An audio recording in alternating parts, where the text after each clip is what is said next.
look in the eyes of my brother without shedding a tear for my brother.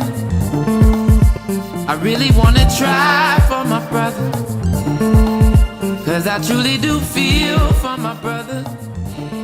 Yo, what it is, what it do, Jim Shoe. What's that Lupe? What's that Lupe song? I saw it on TV. I was going to buy a CD. The CD buy a TV. CD that I bought came with a CD that said go and buy the DVD. Yeah. Oh man, yo, what's going on? Welcome back to yet another episode of the InforMILLy Honest podcast, man. We've been getting a lot of love from homegrown folks back in GI, and we want to thank y'all for listening. Thousands. Yo, a lot, yo. I got so much fan mail. You can't see, y'all. I got so much fan mail. It's right here. You can't see it. Looking like Santa. No. Yeah. We want to thank y'all for joining us again. Very much so. Very much so. We always want to show the gratitude first and foremost for any intro, for anything else. You know, just saying thank you to everybody that's been listening, that's been giving us feedback, sending us messages, telling us how much they're enjoying it. We want to thank you. Here at the InforMILLy Honest podcast, we pride ourselves on having open, direct conversation, being forthright, vulnerable, and most of all, honest. For a brother. I can't help it, man. I can't help it anymore. I gotta do it. If you can't see, at least one person is going to try to like give a number indicator of our three principles. And most of the Josh, time, you want a personality. You want a personality, son. Eric. They don't know about this conversation, Eric. Oh man.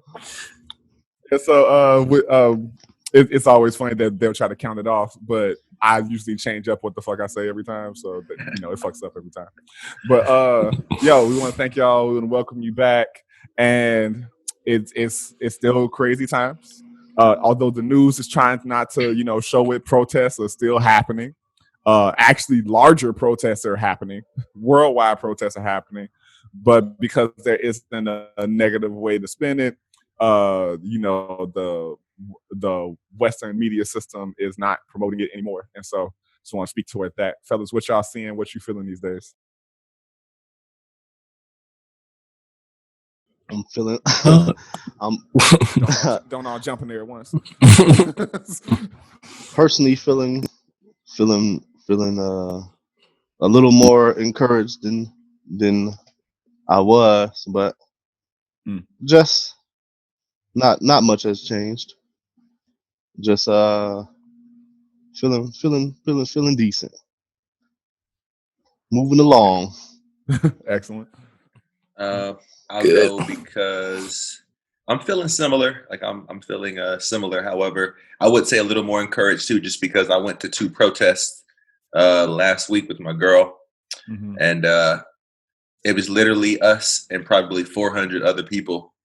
And I don't know how many times I've been in a crowd with 400 other people, seemingly, not seemingly. Well, it was for sure peaceful, and everybody who drove by was honking in solidarity. So it's just like being with that many people with the energies that high in one direction and still peaceful.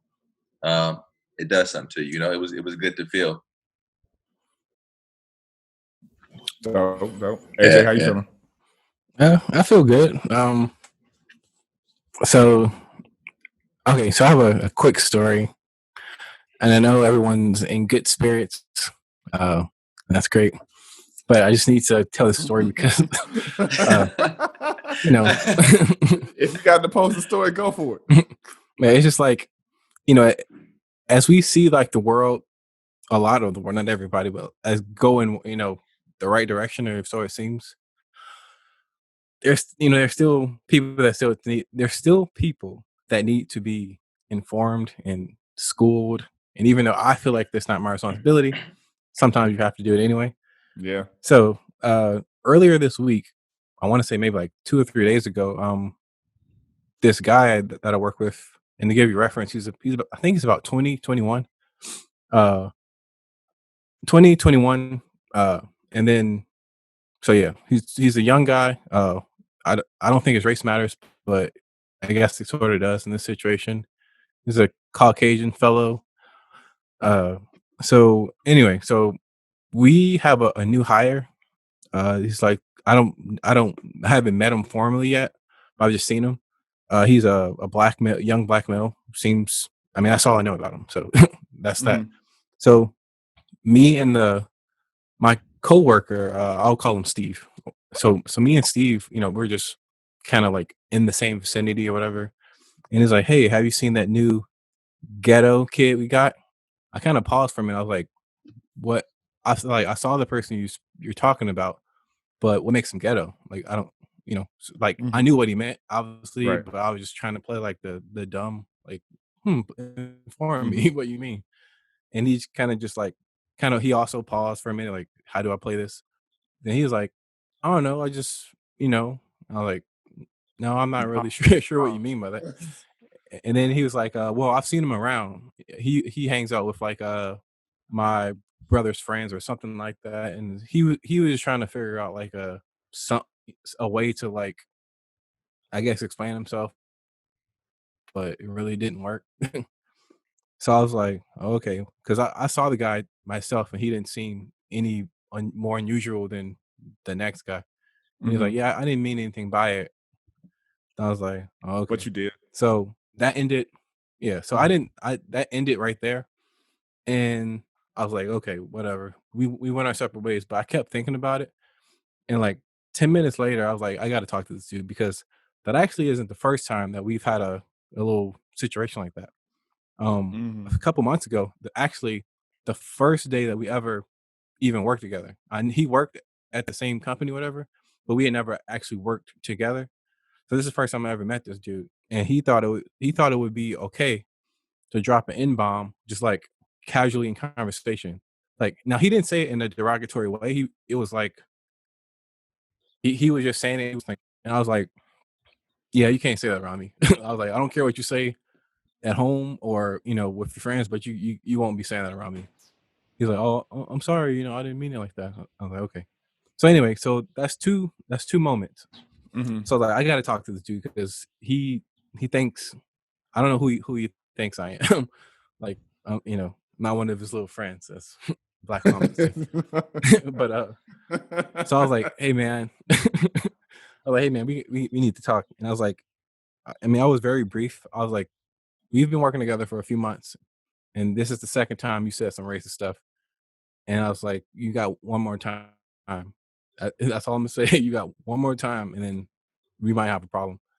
And then we went our separate ways or whatever, and we're cool. Like I'm not gonna just have this hate or whatever towards this dude, but it's just like I think people get so comfortable.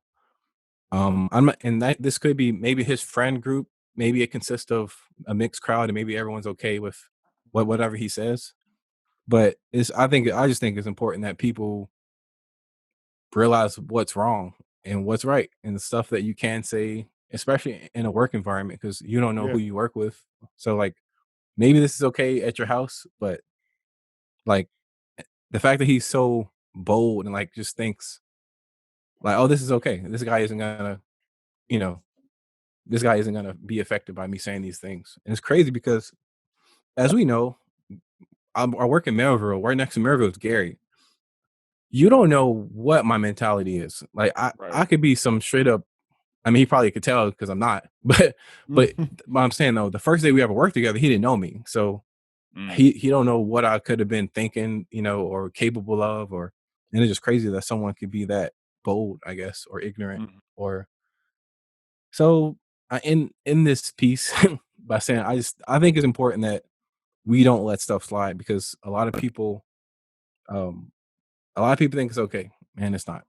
So even today, with everything that's going on, people still aren't like thinking before they say something. So that's it. That was Well, long man, winded. thank you. No, it wasn't long-winded. Appreciate you for sharing that. Formally and informally, fuck that dude. And sorry you went through that. Uh, stupid ass people and their microaggressions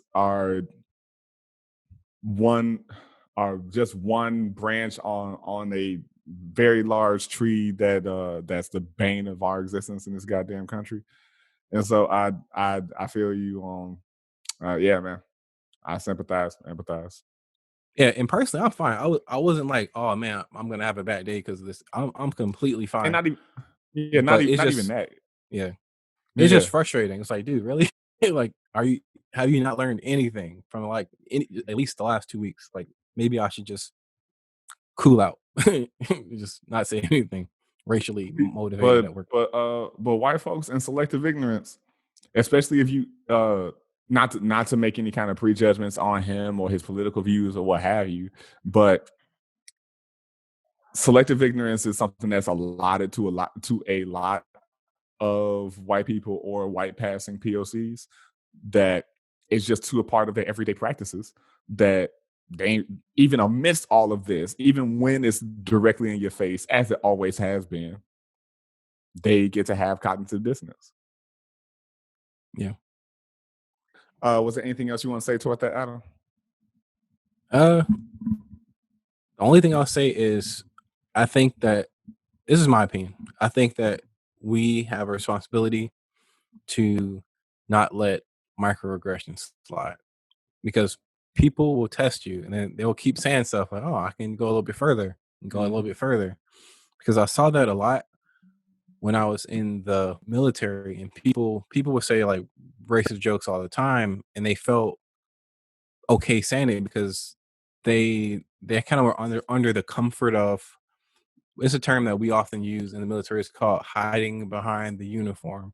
And essentially what that is they know that ain't nobody gonna swing on nobody, because that's just, you're just gonna be in trouble. So like, they know they can say what they want. They know that they can do this and that, and nothing's gonna happen to them. Just because people were very anti-confrontational until we got off base somewhere, then it's a different story. Then they're not gonna try that. Do you Because want I've had to?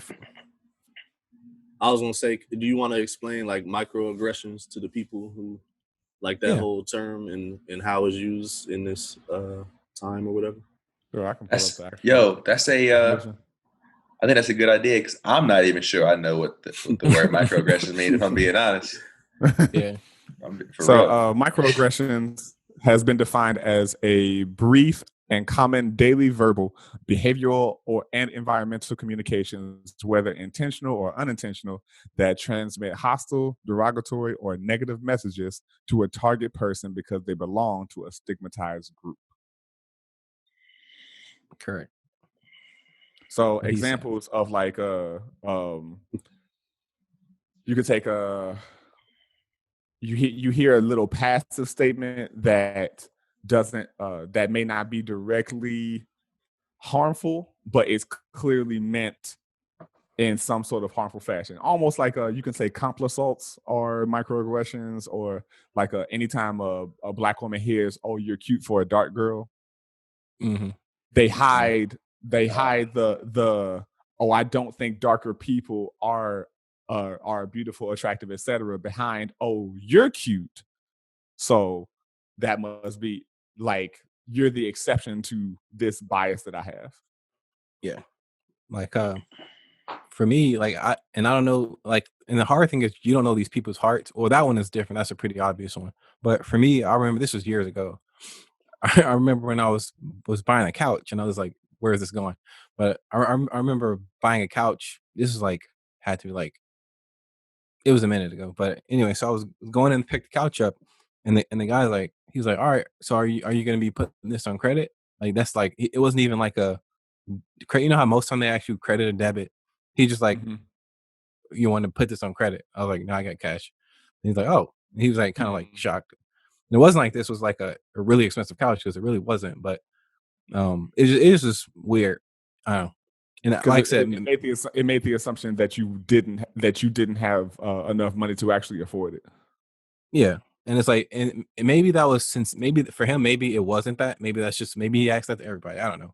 But it felt weird because it felt weird because after I said cash, his reaction to that is what kind of was like the icing on the cake. Is like, okay, you meant that in a certain way. because he didn't accept that. Like, okay, cool. It wasn't like a normal. It was like a very surprise. Like, oh, but I mean, that was years ago. Yeah. But It's just an example. It's a valid example. Yeah.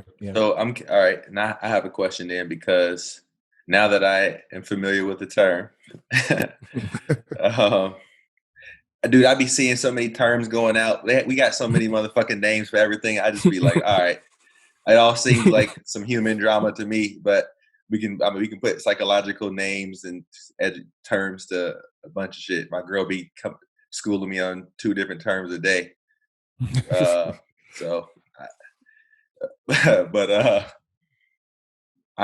wonder, would this be considered an experience I had with an officer? Would this be considered a microaggression under this term, under the this definition? I'm going to ask y'all. Okay. Got pulled over because I was speeding. I was trying to get home to some booty. No, I'm kidding. I'm kidding. No, I was tired as hell. He pulled me over. He was like, I was like, yeah, I'm sorry, I was speeding, blah, blah, blah. I gave him the whole spiel. Like, I know that I want to get home safely. By me speeding and risking my life and other people's, I might not even get home at all. We went through all that.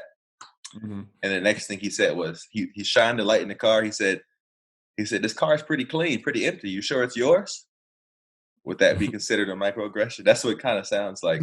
Or that just blatant smack in my face? That's a macroaggression. Okay. How can you not be sure that it's yours in the first place? Exactly. There's no microaggression. I think it's mine. Like, my key been working. Like, So yeah, that's not a microaggression. Yeah. That's just disrespectful. All right, so I didn't. Is there anything wrong with a clean car? Yeah, like, I know. I was like, bro. I assumed that, like, sometimes things like one word can mean so many, like, can span like other definitions, or can take on more than just that definition. So I don't know if there also is a macro definition and a whatever. It's just an aggression. Yeah. But that sounds a lot like that's not even I'm sorry, but that's not even a good, like, he probably thought that was like a bar in his head. Like, man, this car is clean. It can't be his. Like, that doesn't even make sense. Like, I can even see if it was like a pink, flowers everywhere. It was like obviously like a teenage girl's car. I can even see that. Like, this probably isn't your car, but a clean car, I feel like that doesn't equal a type of person. It's just like, oh no, it does not. That's crazy. I mean, and I should say I had other pleasant experiences with officers too. Oh yeah, me too. If I'm going to give I need to give like the whole thing and not just try to pinpoint one. I prefer to give a full, like a better analysis, a well-rounded analysis of it. But this particular situation, I don't think that all of your experiences with cops were being pigeonholed into that one experience. That would just happen to be that unfortunate experience. Yeah. I'm saying I don't know that it was necessary to clarify that, but sure. Well, I do, and I mean, people generalize. That's for sure. That is for sure. And so I felt the need. Well, but yeah, so that sounded pretty similar. But maybe we'll just call that aggression.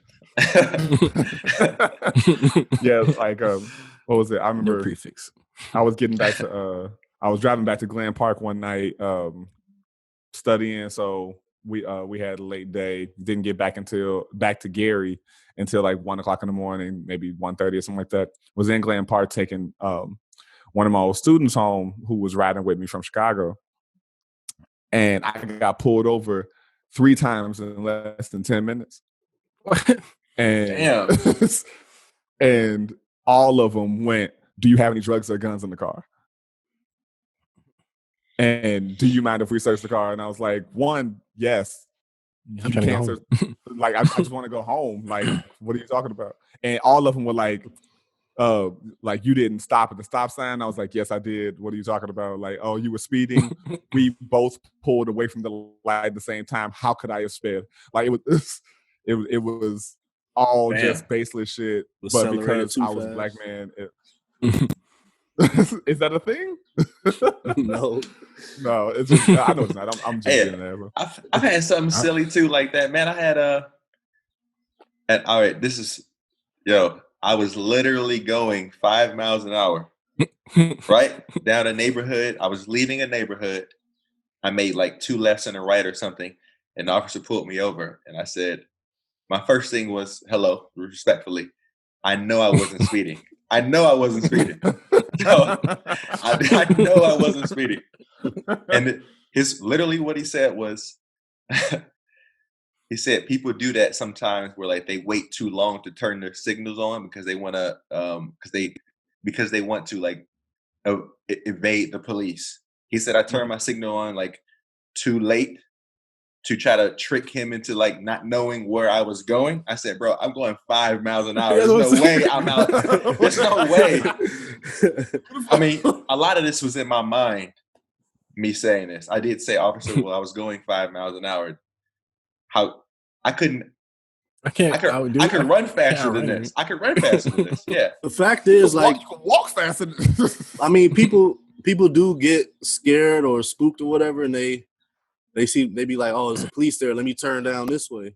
Yeah, but again, that's still not illegal, right? Yeah, it's like it's not.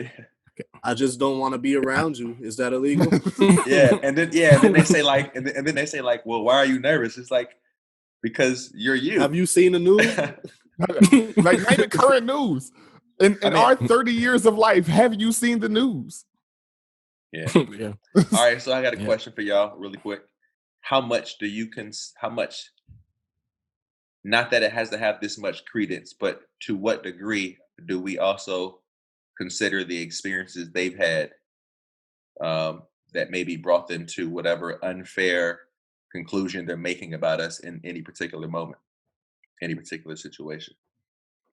I think it's worth being mentioned, but at the same time, I'm not saying it's always fair, but like, how much do you? Yeah, I think you do have to take that into account. Now, I work with police, the state police, somewhat, and enemy. It seemed like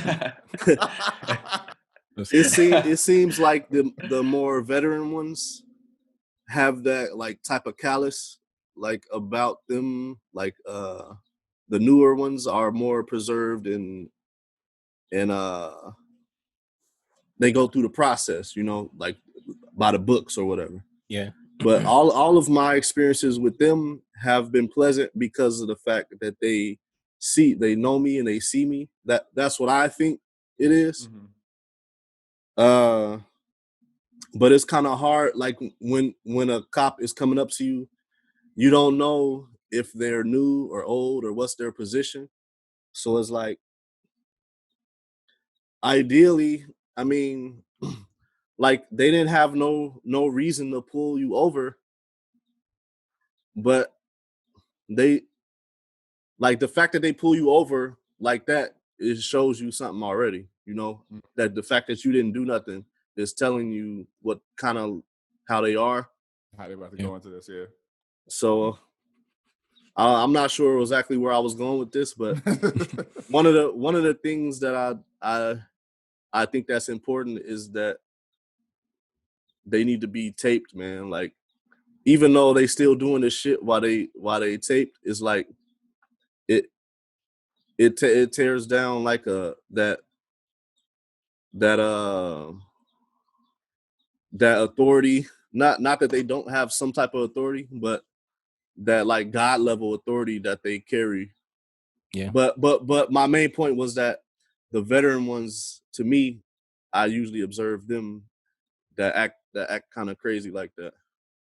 All right. Yeah. So, but to answer your question, it's kind of hard to give them leeway in the whole situation because that's their job and that's what they're supposed to be trained to do. So it's like you got one job and you got to put your personality aside. You gotta put your pride aside and you do your job. I hear that. I think that sounds like an impossible job right now. Then, by those standards, to me. What, putting your pride aside? Putting your ego aside, I think. Handling yourself as a human being and while on the job. Without being angry, you don't get the yeah, that's what I mean. But here's one perspective that I heard recently that kind of directed my thoughts a little more than they already were. And another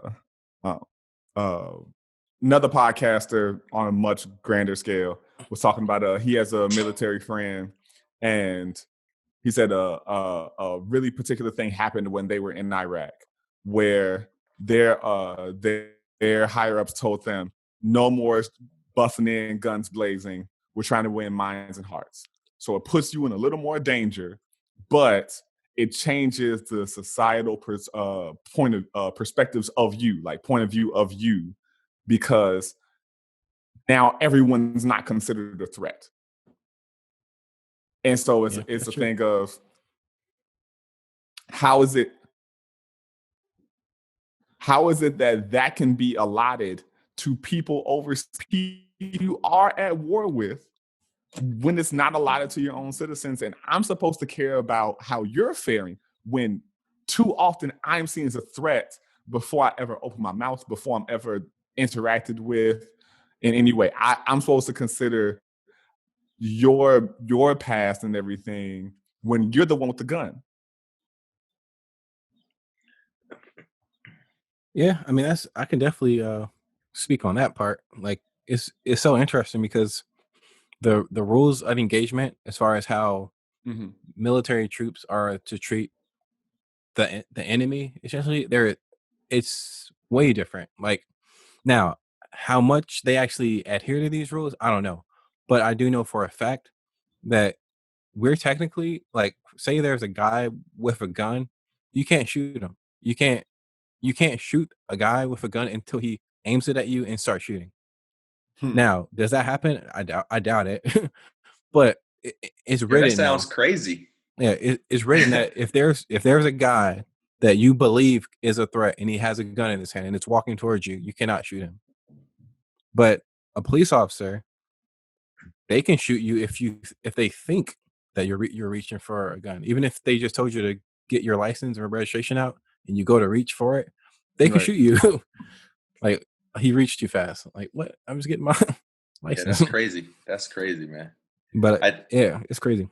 I do want to say really quick that I'm not in any way, by playing devil's advocate, which I do with myself all the time. It's no different. Ask my girlfriend; she hates it.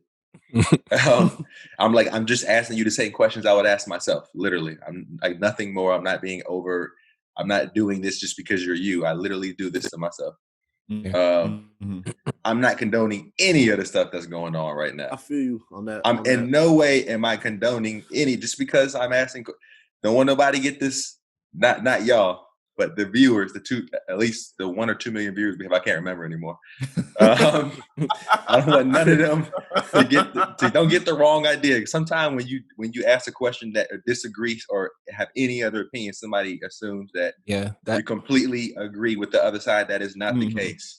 Yeah, actually, that happens with Trevor Noah a lot. Like, people that don't watch him on all the time, they might see a clip of him asking a question, and it might be like a question maybe a right-wing person would ask, but he's not asking the question because he believes in it. He's asking it because this is something that an individual in this position would ask you, and I want the audience to hear what your answer is. Right. And then I'm going to come back to you with response. Yeah. I think it's fair. I think he's really good at doing that. Yeah. It's a good way to ask questions to people. Because if the answer is ridiculous, then now we all know how ridiculous it is. Exactly. Right. Yeah, man. And I just want to this might sound idealistic or whatever, but this is something what I would want somebody to do for me, because I've been angry enough to kill, for sure, 100%. I've been angry enough to kill, no doubt about it. I'm for real. Hell, I'm just saying, Please don't make that like a soundbite. I'm not going to ask you. But it's gonna be a fake. It's gonna be a fake manifesto. I'm just saying, yeah, allegedly. I hope this doesn't come out wrong. I know, it already came out wrong. I don't know if you should edit this or not. No, but you probably won't be a cop, Aaron. I just I just find don't. That clip. Yeah. I just. It's gonna be none of your smiley pictures. It's gonna be that. It's gonna be this clip. After the situation. Damn. Yeah. What I'm saying is, I'm like, I would want somebody to always be able to find some human aspect of me, no matter what. So that's where these questions. That's why I ask myself these questions all the time. So that's why they would come up also during crazy, intense situations and challenging times and shit. I still find myself asking, well, what might have driven this person? How many years of conditioning did it take somebody to come to this perspective in their life and treat everybody like blah, blah, blah, to make conclusions that are utterly ridiculous? I don't ever want to forget that. I think what we learning is that's like a very, very, very important job. Like is pivotal in our society. Like is up there with teachers and everything else that make a community, because first of all, you gotta know the intent. The intent has to be good for the police. You gotta be able to diffuse a situation. There's a lot of things that you have to be good at to be a respectable, decent police out here. And I think that's a point that don't need to be overlooked, because even though we are as critical we should be of them, they have a lot of a checklist that they have to check. The main challenge is that most of the time they ain't doing that. They're not. Yeah, that's what I'm saying. Requirements. Yeah, that's what I'm saying. Like they should be screened better. Yeah, and I don't mean like a multiple choice test. I mean like their character and their intent. Like, how do they deal with pressurized situations? That's what I think. I would love to see I would love to see courses that are geared towards like self-introspection, saying like, what I mean by that is the person getting to know themselves better and aspects of themselves that maybe they're ashamed of, or maybe like what really ticks me off, or what really, like, where am I at emotionally and psychologically right now? And like, like how am I like a daily type of just like a relationship. Wellness. A relationship is a daily effort. These cops have relationships with everybody. This is no different. This is what I would like to see. That to me is real change. That to me would spark real change, not another gun course or whatever. Yeah, I think, and this might be a complete radical idea, but I've been a believer for years that cops should have to live in the city they police. I 100%. And I've been thinking that, and now I'm thinking not only should they live in the city, they should live in the neighborhoods they police. So it's like, if you want to be a cop and you want to police whatever area in Chicago, that's where you're gonna have to live. So, and then I think that'll make you be like, I think, well, for starters, it'll easily help you at least try to understand why these people are doing what they're doing in the first place. And like I said, that might be a bit extreme, but they should at least think it's extreme. They should at least live in the city though, because I don't know. I don't know how Chicago works, but I know in Indiana you'll see Hobart police cars parked or you like a Gary police car parked out in front of a house in Portage or Hobart. Like, so you're policing Gary, but you're living in Portage, and your tax dollars are going towards Hobart schools and not Gary schools. That just doesn't make any sense to me. I like that idea, man. Yeah, I feel you on that. I am also, I get that, and I've had that thought for a while. These days, and we could talk about this on another episode, but when I just I hate the entire system. I hate the entire policing. Yeah. And I just can't. I don't have the space to allot that level of empathy for police situations or their livelihoods when too much of that system has been built on the destruction of our culture, of our society, of our people. And so I don't have that. I don't have that care. And not until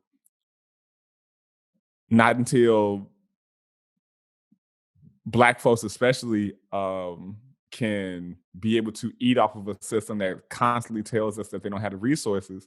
When what is it? Chicago has a $4 billion cop budget. I don't get that. That's crazy.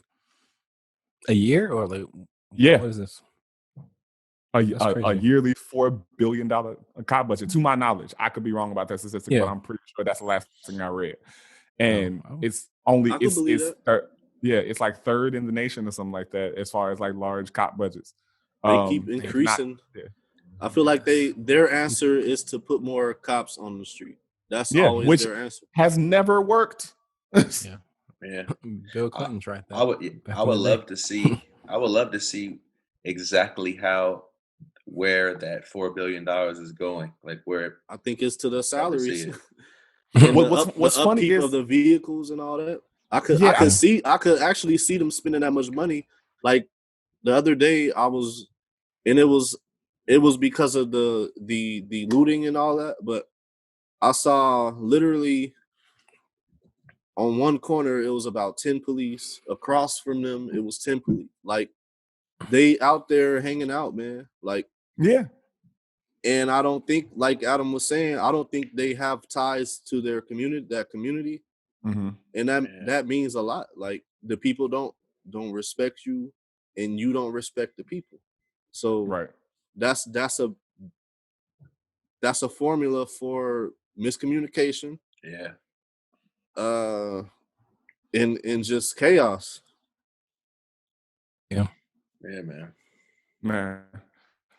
One thing we can all agree on. I'm sorry. One thing we can all agree on, there needs to be some serious reform shit. Something has to change, man. I don't even fuck about reform. They've been talking about reform for at least 20 years. Reform. But they haven't done it. That's why they're still talking about it for 20 years. But no, that's what I'm saying is that we always talk about we're allocating these funds to police reform when my point is that you have $4 billion. Where the fuck were you put? Why weren't you putting that money there in the first place? I do agree that that cops are doing a bunch of jobs that they don't give a fuck about, whether that be stuff that can go to mental health care services, whether that be community involvement, etc. It's just a thing of you're asking cops to do shit that they're not trained to do and that they don't fucking care to do. And they're getting all this money for it when they don't fucking use it for that. And so, you can't reform a system that was never that's doing exactly what it was designed to do. I saw this clip of I don't know, it might have been a few years ago, but it was Chance. He went to a community meeting and was talking about that very issue. Mm-hmm. About how their answer is to put more money into the department and hire more police and more units and all this. I think I remember that. And he was talking about actually investing in the youth in the community programs or educational, whatever it may be, whatever ideas people may have. The money needs to go towards that type of thing too, like prevention. Yeah. It's like preventative maintenance for a car or something. Like you got to do preventative maintenance. You just can't do reactive. Reactive stuff like throw them in jail, like put more money in the jail system. Like, but I mean, look at our healthcare system reactive too. I mean, sure. You know, a lot of shit. You set up all of this shit to go wrong, and then go. I guess we'll put more money into private prisons or that everything that just is new slavery. You're like, oh, we need more police because there's more crime. When it's been proven constantly, an environment that has more resources and work has less crime. It make you wonder, like, are they are they more committed to the money they could make in this whole system, or actually, people actual lives? The former. Yeah, you're right.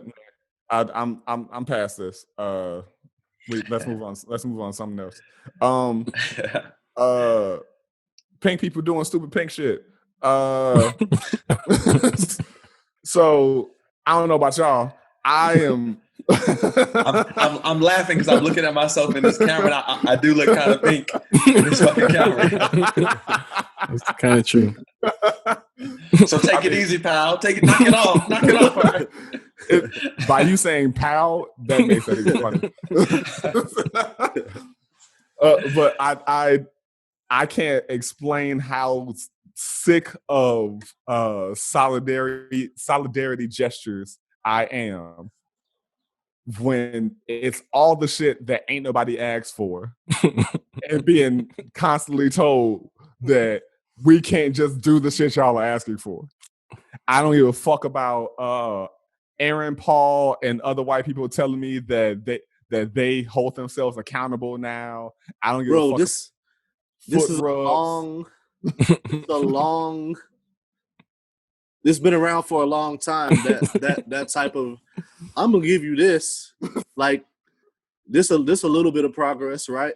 Just take this, like the Confederate flag. I don't know if y'all heard about the Confederate flag thing in NASCAR. Oh, yeah. Like NASCAR, and I mean, I know that's their organization and it's still progress, but at the same time, it's like, okay, we'll give you this. Like that's how I feel about a lot of changes they make when things happen. Is like gestures. Right. Yeah. It's like the only other option is us doing nothing. So let's give them a little bit of win just so they'll, calm down for a little bit. That's how I feel that they do, like on every level. Right. Especially like how they give you stimulus packages and stuff like that. Is like that's not addressing the issue, man. Like no, the issue is much deeper than that, and people gonna take that money and do whatever with it. But yeah, I built a computer myself. I'm definitely taking that. I'm definitely taking that. Yo. Yeah, but it's the thing of like that. You can't. What happens is some minuscule microbial like level gesture happens, and then they go, but I did something. Right. They use it as a pacifier is basically what I'm saying. Like, yeah. I guess that breeds the question, what would you like to see then? Like, what would you like to see happen? I would like and it started like No. Like what I'm saying is like, how would it start? Like how would you start this movement of real change? Right. Receipts. First of all, you can't throw money at problems on the contrary. Not for real change. Yeah. I mean, they can, but go explain how that changes the minds of people. Because one, you put money into an education system that stops omitting things. Oh no, I'm talking about how they give individuals money. Oh no, yeah, fuck all that. I'm talking about like and when people pledge money to stuff like that, it's still no, like education. You said education. Mm-hmm. The real change comes in the actual education part. Like, what are we educating? You can put money, you can buy new books, but what the book's saying, you know what I'm saying? No, that's what I'm saying. Buy a new school, but it's still the same teachers, it's still the same stuff. You put money into an education system that stops omitting vital information and propaganda, not propaganda, but vital information from the history books that trains people to be the implicit racists that they are. So to me, that don't equal more money. Equals, it's a curriculum, is systematic things.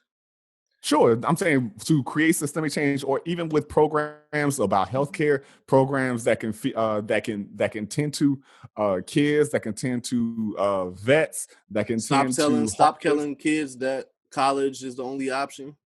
I've been saying that man.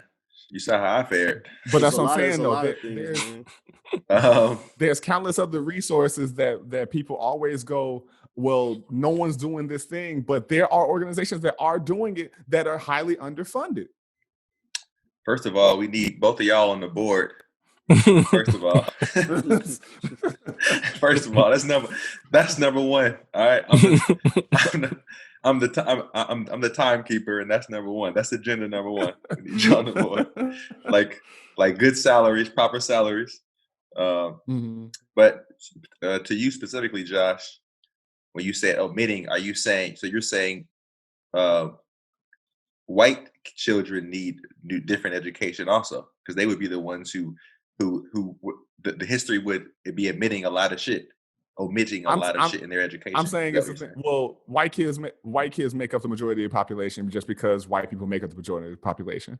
I'm saying in general studies, black people are obligated to take Black history, but it's still seen as an elective, which we've talked about, as you learn about all the white heroes, which is fine because it's a part of history. But there's so many people who contributed to what life is today in very influential ways that get omitted. Hell, even if we ain't talking about just the history books, white kids know who Martin Luther King was. They know very little, and there are some parts of the states where they know that King Day is a federal holiday, and they're told it's Freedom Day, so they don't have to teach the kids about King, but create false patriotism inside of their psyches. So there's literally no way to graduate from high school in this country and not have implicit racism embedded into you. And that ain't just white people, because a lot of Black and brown folks, especially white passing Black and brown folks to some degree, have internal racism that they enact every day.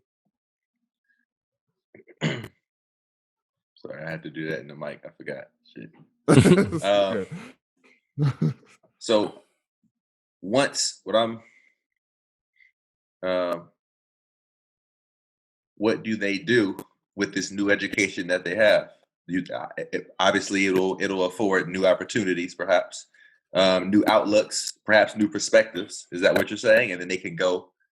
How ideally would you like to see them utilize this new education, and perhaps how long would it take for this new evolution of people who are properly informed or better informed? I don't know that I got them kind of numbers, because that ain't my. I mean, this is informal. Expertise. I'm just responding to what you said. It's a thing. It's a thing for me to learn those things about your own history, as well as you could say your own history for Black kids. You could say your own history for kids who are American citizens or that are dreamers and their parents are immigrants, etc. To learn what actually made up this country can make a sense of pride in all of as people put humanity of its general makeup. But if you think that the Black history of this country is purely as I've heard people try to say, it's victimhood, it's they always complaining when you ain't never worked for nothing, or y'all always barely have done anything. It's slavery, the 60s, Rosa Parks and Rosa Parks, Malcolm X, and Martin, and here, and now Obama, and then today. That's all the Black history that them kids are even getting, that most kids are getting. When you talking about Carver, you talking about brother man that invented the cell phone, Marcus Garvey. You're like, there's too many people who contributed to things that people use to this day. Or Johnson, Magic Johnson. Well, I said Katherine Johnson, but him Katherine too. Johnson.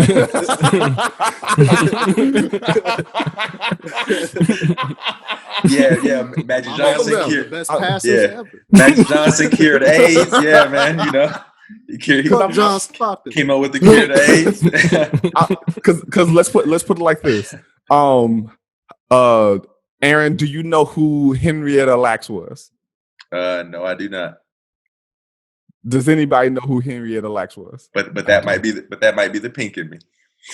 Absolutely. But I'm saying we We all came out of the same educational system. Gary Community School Corporation, fuck you to this day. I say that as you are my employers, but we might need to omit that.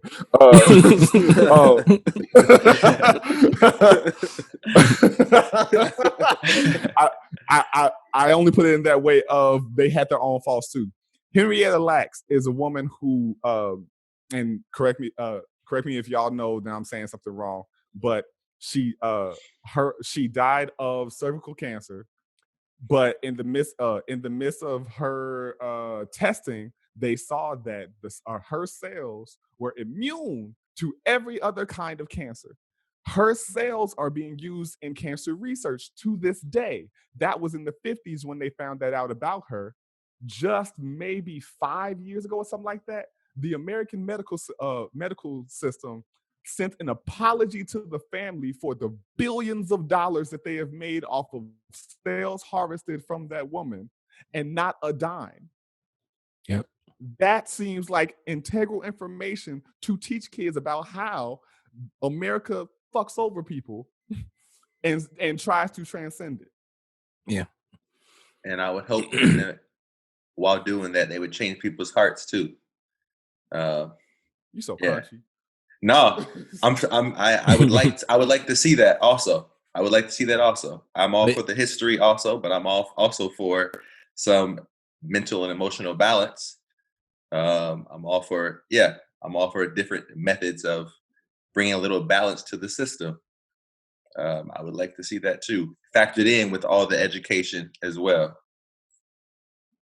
Because I'm just saying that because that is something that I personally have experience with helping.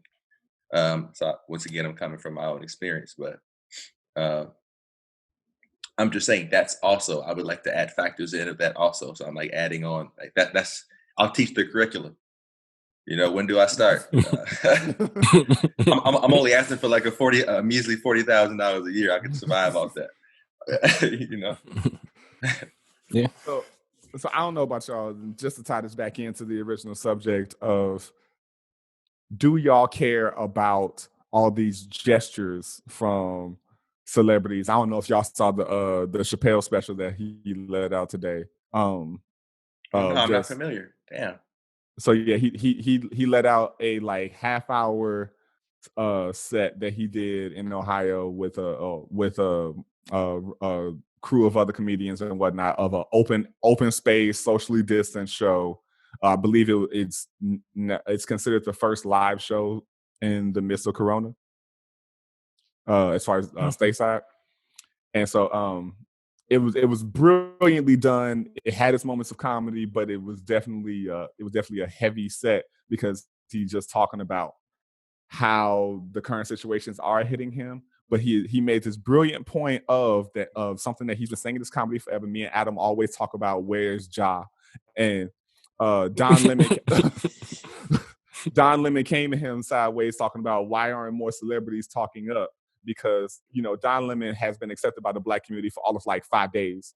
And so now he's really standing on his pedestal. And he's like, I guess he named Dave Chappelle among them, as if his work hasn't been speaking to these situations for forever. And so he said, why? He said something to the effect of course, I'm paraphrasing, why would I stand in the way of the streets speaking up for themselves because I'm a celebrity? No one wants to hear from fucking You saying Chappelle's response was that, right? Yes, that was Chappelle's response to it. Okay. Is that why no one wants to hear from celebrities right now? And I agree with that sentiment. I'm asking y'all if y'all do. I agree with that. He said, I'm sorry, no one really wants to hear the celebrities, what they have to say. No one needs to hear celebrity solidarity. People are trying to hear what is actually being done toward change. Yeah. Oh, I would definitely prioritize that over a celebrity endorsement or whatever. Celebrity solidarity, of course. Yeah.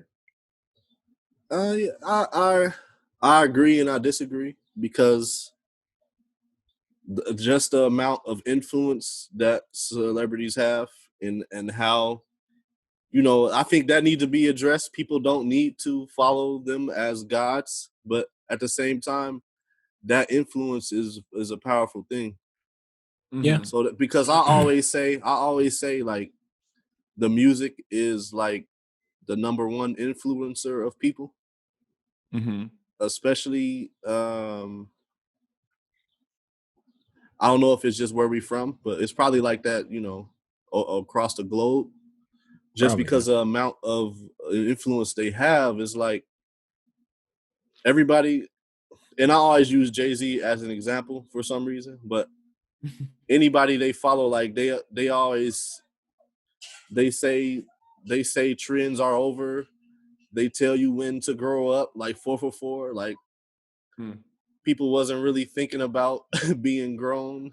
And all of a sudden, like, dang, Jay-Z like is talking about doing it this way. Like, like, I mean, oh yeah, you got to be on your suit and tie shit now. Damn. You're right. Like no more throwbacks and stuff like that. And it just make you realize how much influence, like the slang, like people want to be considered savages and killers when they don't really live that lifestyle. And it's like they have to realize how much influence they have. I think that's one major aspect of that. Like, that can't be missed. Like during this whole thing. Yeah, I would say as long as it feels sincere, I'm all for support. As long as it feels sincere, I guess these days it's tougher. It's tougher, more challenging to kind of decipher or distinguish what is and isn't sincere or an endorsement or trying to get followers or whatever. I mean, and I respect that perspective, absolutely. I guess my thing is, as I said earlier, your solidarity without action or some sort of action, whether, sure, you can go out, be on the front lines of a protest. Personally, I'm like, if your whole form of action is I'm gonna make a clip together video with 8 other celebrities to talk about how I'm going to potentially be on my movie sets now.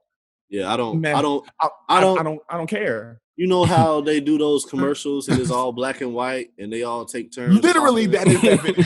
Okay, literally, that's that fucking video. I'm not like I'm against that because I automatically tune it out. Like they reading something, they do it on your own platform, man. I don't want to see that. I don't want to see that, man. It just feels mad corny too. I thought I was crunchy. I thought I was crunchy, son. Damn.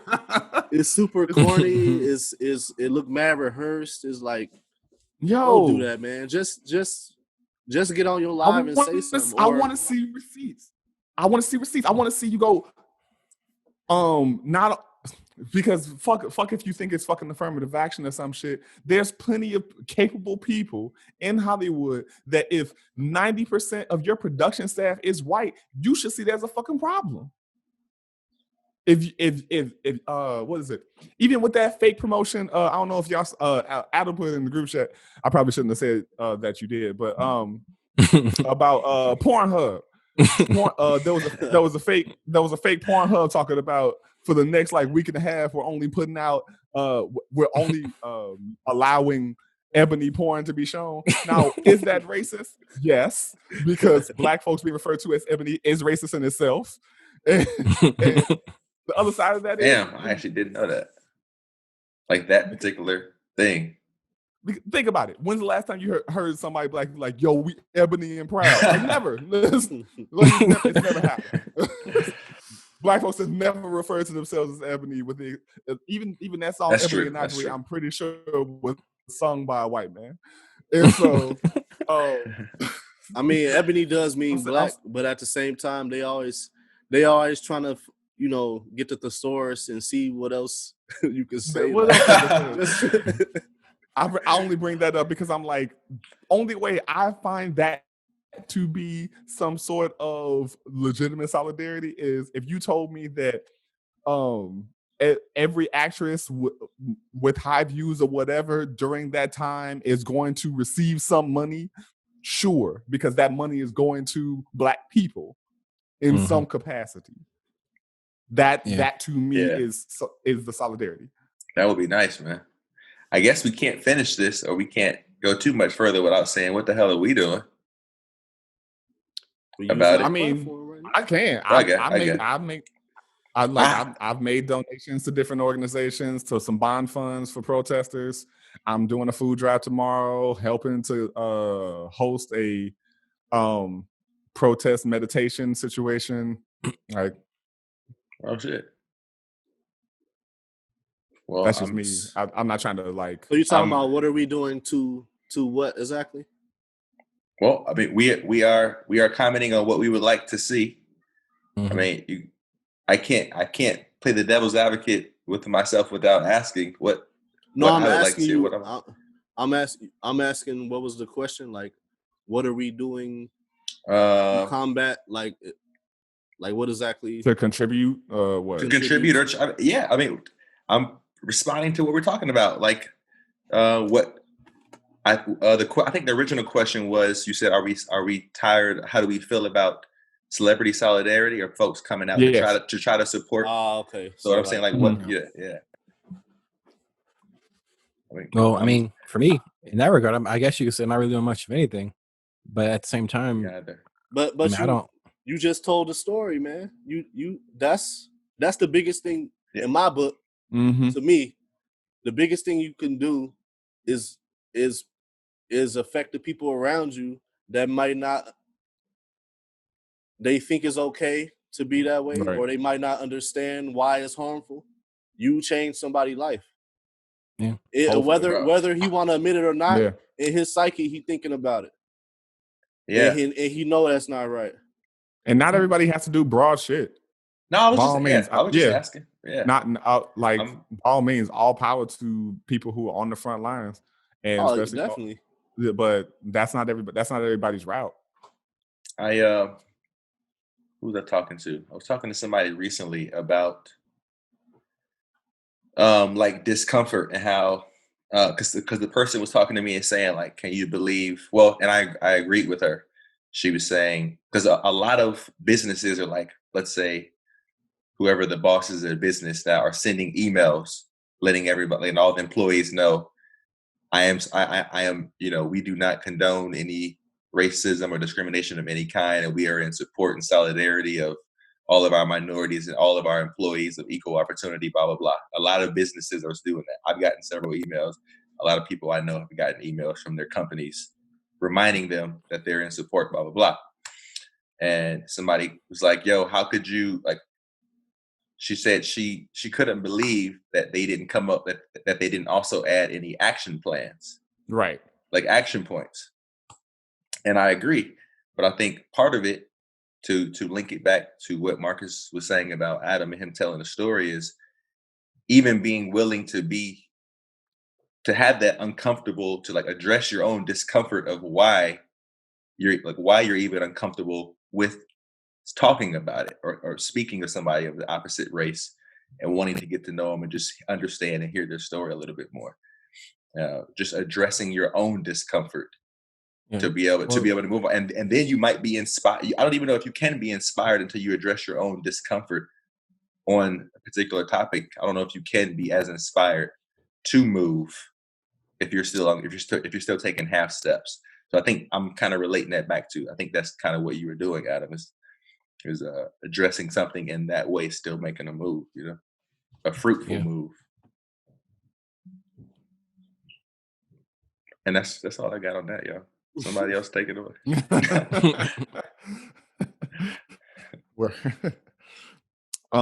There was one more. Question. Subject we can round out with from Brother Johnson. With all the newfound support for Black folks being treated like human beings by cops, do you think Juneteenth is in danger? Juneteenth is around the corner. Yeah. Yes. Too many Black folks just finding out what the fuck Juneteenth even is. Bro, once again, no, I'm in Atlanta. I know a little bit. I do.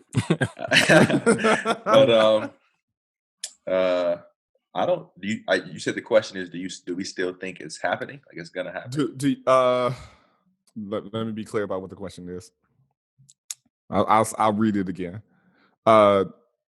with where'd it go? There it is. With all the newfound support of Black folks being treated like human beings by cops, do you think Juneteenth is still in danger of being exploited by the American capitalistic machine? I'm just to kick it off and say yes. Oh, absolutely. there isn't. I mean, there just isn't a thing where people won't jump at the opportunity to make money from. Like there's so many cultural things that are now like big business. The first thing that comes to my mind is yoga.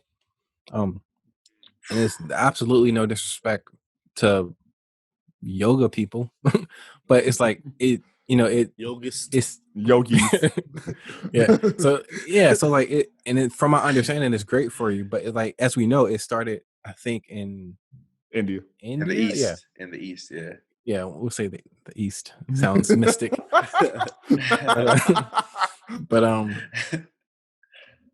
and that's fine. It's nothing wrong with it's nothing wrong with learning. It's a good thing to learn about other cultures. But I mean, let's just be honest. It definitely was taken, and then it like yeah. I highly doubt that people in India are making the type of money some yoga teachers are making in Los Angeles. I don't believe that. No, I would agree with you. And that's really just even like the broader like watered down version of yoga. We're not even getting into like particular sects of yoga, whether that I'm not even gonna act like I know the names. But like, I thought you was about to pull one out. I was like, what? Oh, wait. What? In real life, I'm in support. I was about to say Bharatanatyam, which is Indian dance, not yoga, and so that's why I was like, nope, don't sound like a dumbass here. This will be on YouTube. We'll be televised. But no, I used to know some names. I just don't remember. But even like acro yoga is a big thing, has a large community and all of that. But it's highly dominated by white people and by capitalism. Yeah. I mean, I wish I was the founder of yoga. I wish I was the creator of yoga pants. I'd be a fucking billionaire right now. You would. Yeah. Bikram. Damn. That was the word I was thinking of. Bikram yoga. Hot yoga. Yeah. But, have you guys ever heard of goat yoga? Bro, okay. I was actually about to say that. when I was in Washington, woofing, one of the things we helped put on, because the lady had goats, was this thing called this new term that I had never heard of, was called goat yoga. I could not fucking believe it, yo. It's just goats around while you do. I mean, there's no baby goats. And people have premise? and you put little baby goats on your back. Sometimes they like to jump on your back and they'll jump off and just be playing around under you. I don't know where your focus level is during all this. But that's the whole point, is to not think about goats. I mean, like, yo, I don't know. I remember being blown away, and then I've listened to several mystics, if you will, who grew up, and because I mean, yoga brought back. Not that I know everything, but I'm familiar a little bit enough to know that several. It came from the East, and I mean, a long time ago. I don't know when it originally, but I know it was happening as early as like the 50s or 60s, or probably even before that. People coming to the West trying to introduce forms of yoga. And you're right, Josh. There was a lot of watering down because their joints and stuff just weren't ready. Like they weren't ready. I think they weren't ready for the intense conditioning that it takes to get your joints ready for that. So they watered it down. And I've listened on YouTube specifically to different yogis who grew up in India and then came to America to teach some yoga. And then what he discovered when he's like reading shit about like goat yoga and like yoga to look fit and look good again for that beach bod you can have in 3 months, you know? He said it made him want to cry. I mean, like sarcastically, but like one of those like Are you kidding me, yo? This is not in any way Because different. how it originally was like offered. It was an offering to the world for something much bigger, much different. Yeah. So to wrap it all up, my point was, yes, I do believe Juneteenth, especially now there's like, that all of these companies, are planting their seeds. Like, a big company that is just phenomenal with marketing is Nike. Like, kind of like, I know I like Nike. I like Nike, but like, for example, when they did the Colin Kaepernick commercial, I don't know if it was 2 years ago, a year ago. I mean, that was just genius. That was a stroke of genius because they did it on. It was a holiday weekend. I forgot which holiday it was, but it was a holiday weekend. Their stocks like shot up like, I don't know, X amount percent, like 5% over the weekend. Like it was just crazy. Like, and now, I mean, now that everyone else is doing it, Nike can't be like the forerunner, but they put out something about it. Oh no, I know what it was. They made Juneteenth a holiday. They made it a holiday for their employees or something. So now there's like people are gonna see them like, oh yeah, y'all see Nike? Let's go buy some Nikes because they did this thing that doesn't even down with the cause. Us. Wow. Yeah, and like I said, I like Nike, but they are really good at marketing Black people. One thing I agree with you. I think capitalism is definitely going to get some claws into Juneteenth with merch.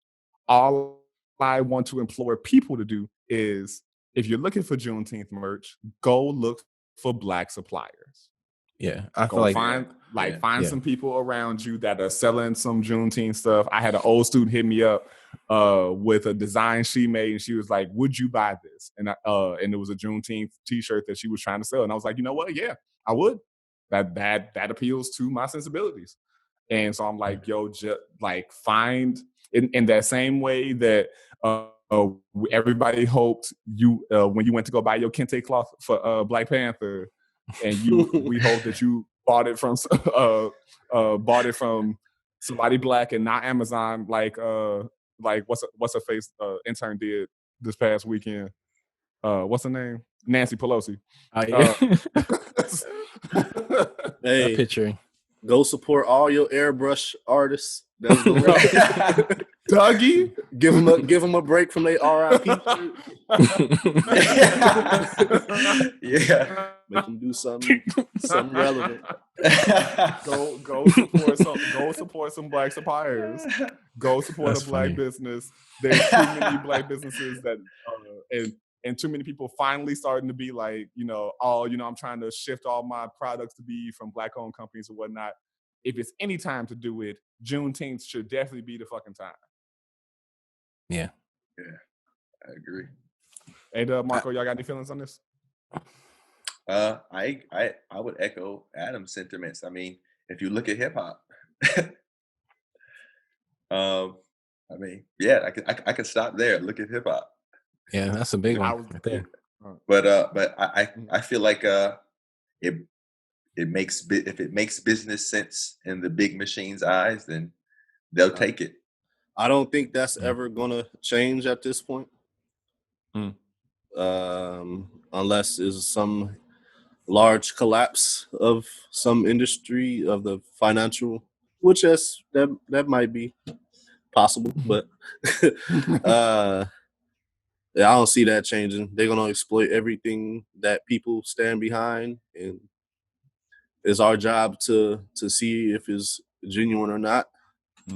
Yeah. And even if we never find out, like, it's still probably just easier to support whoever is I want to say deserving, but I guess that's kind of the word. Like, you want to reward people with good intentions, or businesses with good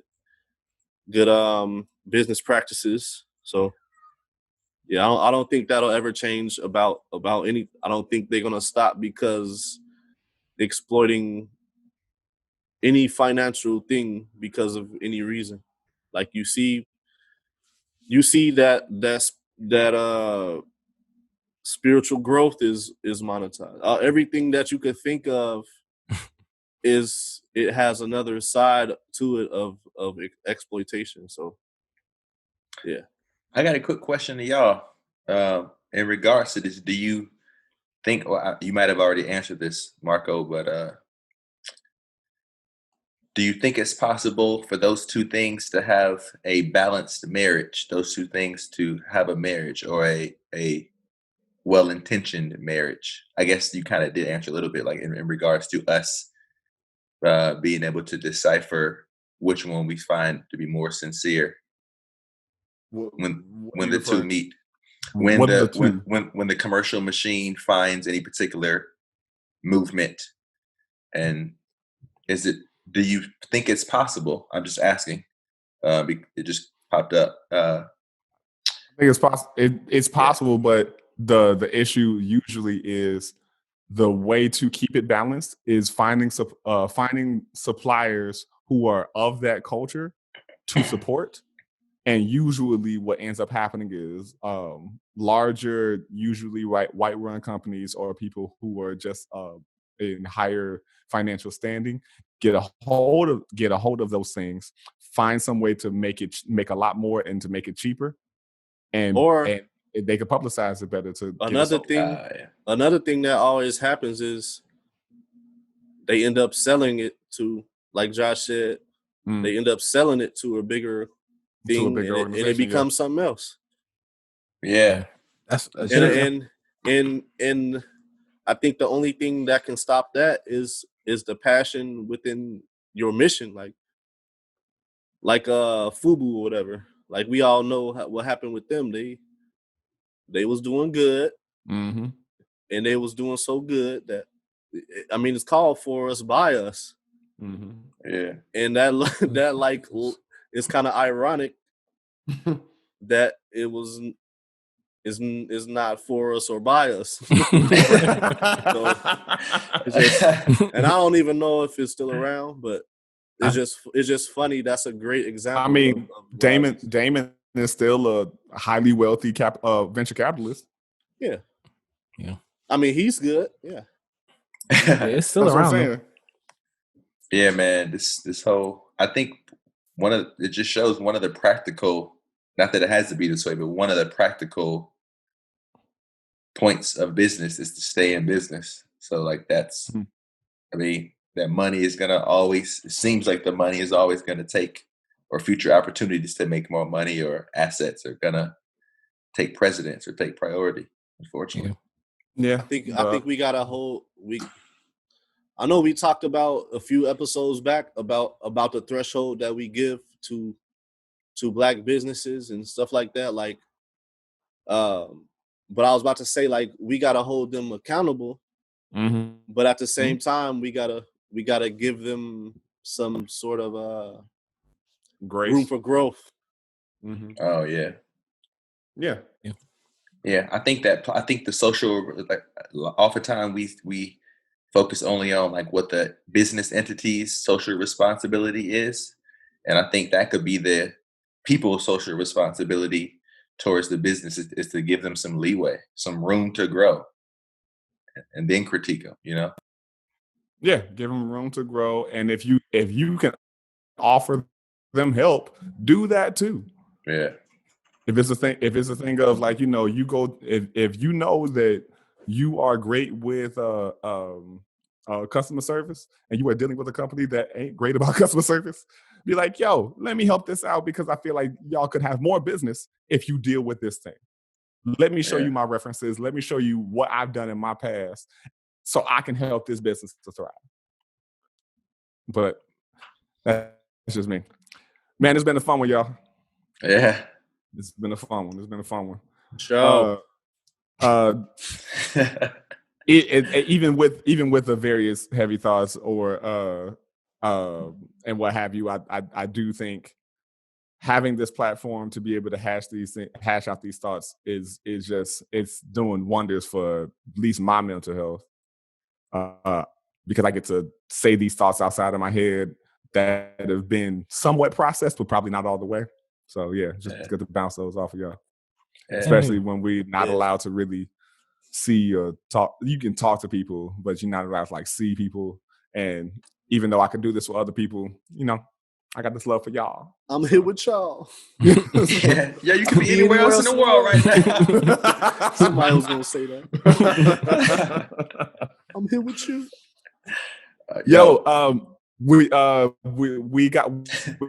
We actually got an email from another guest, but we want to make sure we do some more research before we get into. They hit us with them full sacks, them heavies, and so come on, man, we on the hot seat. They put us on the hot seat, and so I was like, you know what, that because you sent that to us like 2 days before we recorded, we can't hit that just yet. You know, we gotta warm that up. Yeah. I gotta flick that beam before I stick it in. You know what I'm saying? Yeah. So yeah, we gotta go ahead and mark that one as unread. Mark that one as unread for a week. But we want to thank y'all for joining us for another episode of the InforMILLy Honest podcast. By all means, if you want to pose questions or thoughts, feedback of any sort to us, you can email us at informillyhonestpodcast@gmail.com. I'm going to spell it, although I figure if you are listening to us at this point, you probably know how to spell it. So just in case, InforMILLy honestpodcast@gmail.com. You can also find us on Facebook at the InforMILLy Honest Podcast. And we own that, by the way. Oh, right. Don't try that. We don't own it. Don't be trying to come for us. Know how much money we making. Website is in the works. And you can catch us on IG, that's Instagrams, at InforMILLy Honest. We love y'all. We appreciate y'all. GI stand up. Peace. Of course we got. I almost forgot to say the tagline. But we informal, you know. That's an excuse for everything. We are four brothers that pride ourselves on having ample and supportive conversation rooted in being forthright, vulnerable, and most of all, everybody's like, I'll count this way. honest. Yeah. Bonjour. Take care, y'all. Thanks for listening.